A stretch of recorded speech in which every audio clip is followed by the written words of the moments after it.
49 million Americans are living in poverty. Tens of thousands are living on the streets. WAND I-Team reporter Doug Wolfe tells us it's a big problem in Decatur. Dawn, there are a lot of agencies feeding the homeless. There is only one that tries to heal the person's body and soul.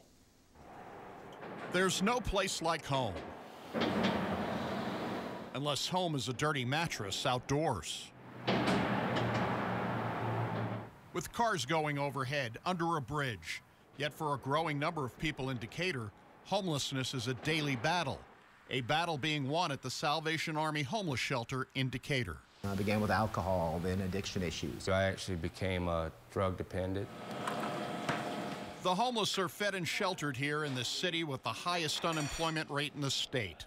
Sub-zero nights see anywhere from 55 to 70 seeking cover from the cold. The Salvation Army puts many homeless into transition classes in an effort to get them back on their feet. We put, in the last decade, at least 500 men back into the community successfully. That's an awesome number. What is the reason for your eviction? People like Harold Korzanuski, who now volunteers at the shelter, was without a job and home after an accident. I got crushed in between two cars. Harold turned to the Salvation Army for help and a secure place to live. Because I was scared to be out there on the streets, especially without being able to walk very well. Jeff Mueller has been on both sides of the fence. At one time, he held a six-figure job with a major retailer. Personal issues drove him to the streets. I didn't have clothes for an interview. I had a garbage bag full of stuff. Jeff now runs the shelter and helps others. I had a guy every night that's been with the Army for 40 years, and every night he tapped me on the foot and told me he loved me. And at that point, I began loving myself. Christopher Sutcliffe was out on the streets. The Salvation Army opened their doors. They gave me a place to sleep, gave me food, gave me clothing.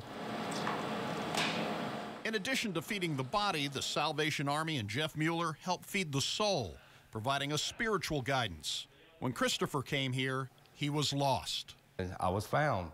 The Salvation Army invited me here with open arms. Spiritually, he's gotten me definitely closer to God. Definitely found out who my higher power was. The Spirit really lifts you here. I used to never go to church and stuff.